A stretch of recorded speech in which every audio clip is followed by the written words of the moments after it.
नमस्कार दोस्तों, आप सभी का हमारे YouTube channel diamond mine academy पर बहुत बहुत स्वागत है। दोस्तों, आज की वीडियो में हम एक ऐसे टॉपिक को डिस्कस करने वाले हैं जो लगभग हर एग्जाम में आता हो। जैसे अगर हम बात करें तो एमपी टेट ग्रेड 1 की बात करें, एमपी टेट ग्रेड 2 की बात करें या फिर यूजीसी नेट जेआरएफ आदि एग्जामों की बात करें जो इंग्लिश लिटरेचर है ना, तो उसमें आता ही आता है। तो आज का जो हमारा टॉपिक है वो रहेगा आर के नारायण।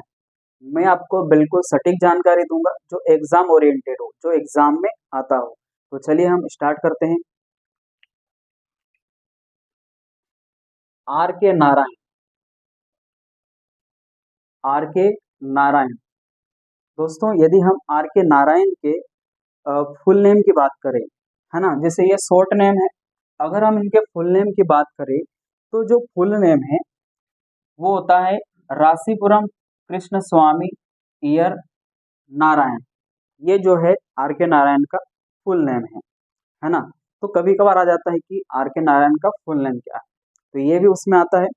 यदि हम इनके जन्म की बात करें तो इनका जन्म जो है 10 अक्टूबर 1906, है ना, 10 अक्टूबर 1906 में इनका जन्म हुआ था। यदि हम इनकी मतलब इनका निधन कब हुआ तो 13 मई 2001 चेन्नई में, है ना। और चेन्नई या जो मद्रास है वहां पर उनका जन्म हुआ था और चेन्नई में ही जो है उनकी मृत्यु हुई। यदि हम इनके फेमस वर्क की बात करें, फेमस वर्क बोले तो उनकी जो रचनाएं हैं, उनके जो क्रिएशंस हैं, उनके जो नॉवेल हैं उसकी हम बात कर रहे हैं। तो वैसे तो बहुत सारे हैं नॉवेल्स वगैरह, शॉर्ट स्टोरीज भी है, लेकिन हम यहाँ पर कुछ खास जो एग्जाम में आ सकते हैं उसकी बात करेंगे। तो यहाँ पर जैसे famous work Swami and friends, ये भी इनका एक फेमस वर्क है। और जो पब्लिश हुआ था ये हुआ था 1935 में, 1935 में इसको पब्लिश किया गया था, या है ना। सेकंड अगर हम बात करें तो द बैचलर ऑफ आर्ट्स, ये इनका आया था 1937 में, है ना। इसके बाद यदि हम बात करें तो द गाइड भी एक फेमस वर्क है इनका, जो कि 1958 में आया था, है ना। इसी प्रकार से यदि हम बात करें तो मालगुडी डेज ये 1943 में आया था। फिर यदि हम बात करें द वेंडर्स ऑफ स्वीट्स 1967 में आया था। टोकेटिव मैन 1986 में आया था। उसके बाद यदि हम बात करें द इंग्लिश टीचर, अगर हम बात करें द गाइड की, तो ये एमपीटेट ग्रेड 1 जो पात्रता परीक्षा है, एलिजिबिलिटी टेस्ट है, उसमें ये है, इनको डिटेल में पढ़ना पड़ेगा। और अगर हम ग्रेड 2 की बात करें, एमपीटेट ग्रेड 2 के, तो उसमें जो है the English the English teacher को जो है डिटेल में पढ़ना पड़ेगा। तो द इंग्लिश टीचर जो है आपका 1945 में पब्लिश्ड हुआ था। इसके बाद द डार्क रूम भी इनका एक फेमस वर्क है जो कि 1938 का है। ग्रैंड मदर्स टेल की बात करें तो 1992 का है ये। और उसके बाद द वर्ल्ड्स ऑफ नागराज, ये इनका है 1990 का, है ना। तो ये इनके फेमस वर्क है, इनको आपको रेगुलर पढ़ना पड़ेगा नोट करके, और बार बार जो ईयर है उसको आपको जो है देखना पड़ेगा, है ना, इनको याद करना पड़ेगा, क्योंकि इसी से रिलेटेड मतलब इनके जो वर्क्स है उनको याद करना पड़ेगा।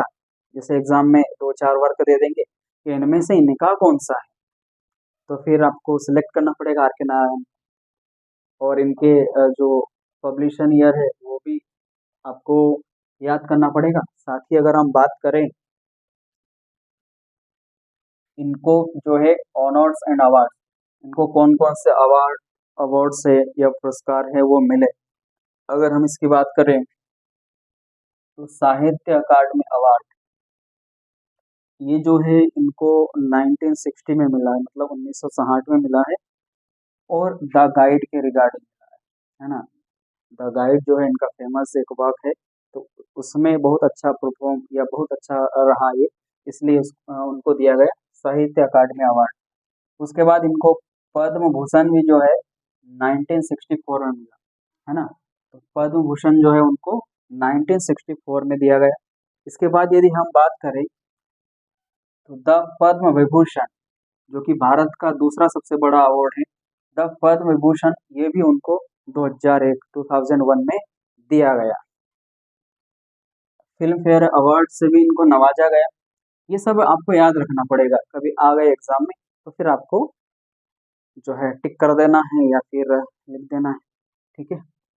इसके बाद यदि हम बात करें एसी बेंसन मेडल, ये भी उनको 1980 में दिया गया। दोस्तों यदि हम इनकी थीम्स की बात करें, मेरा मार्कर जो है वर्क नहीं कर रहा है।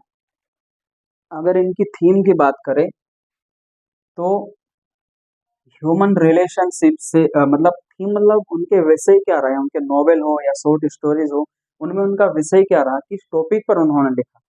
तो ह्यूमन रिलेशनशिप जैसे फ्रेंड्स हो गया, फैमिली हो गई, ब्रदर हो गए, इन सबको मतलब रिलेशनशिप किस तरह से मैनेज किया जाता है, किस तरह से बताया जाता है, ये सारी चीज़ें इन्होंने ध्यान में रखते हुए अपनी रचनाएं लिखी। उसके बाद हम बात करें तो ट्रेडिशन वर्सेस मॉडर्निटी, मतलब जो पारंपरिक चीजें हैं उनको भी ध्यान में रखा, और मॉडर्निटी मतलब जो आज का युग है, या मॉडर्निटी है ना, आधुनिकता, इन पर ध्यान देकर भी उन्होंने अपने वर्क्स लिखे। फिर हम स्पिरिचुअल एंड रिलीजन, मतलब आध्यात्मिक और धर्म से रिलेटेड जो चीजें हैं वो भी उन्होंने ध्यान में रखा। सोशल क्रिटिसिज्म, मतलब समाज में जो चीजें चल रही है उसको भी ध्यान में रखते हुए इन्होंने अपने वर्क्स लिखे।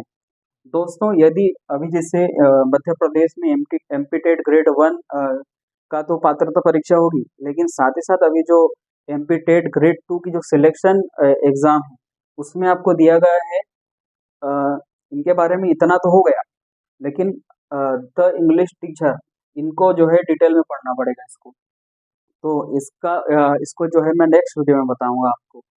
तो आज मैंने आपको जो है आर के नारायण के बारे में जानकारी दी। अगर ये सेशन या वीडियो अच्छा लगा हो तो वीडियो को लाइक कर देना, चैनल पर नए हो तो चैनल को सब्सक्राइब कर लेना। तो चलिए दोस्तों, हम मिलते हैं नेक्स्ट वीडियो में, तब तक के लिए बाय बाय, जय हिंद, वंदे।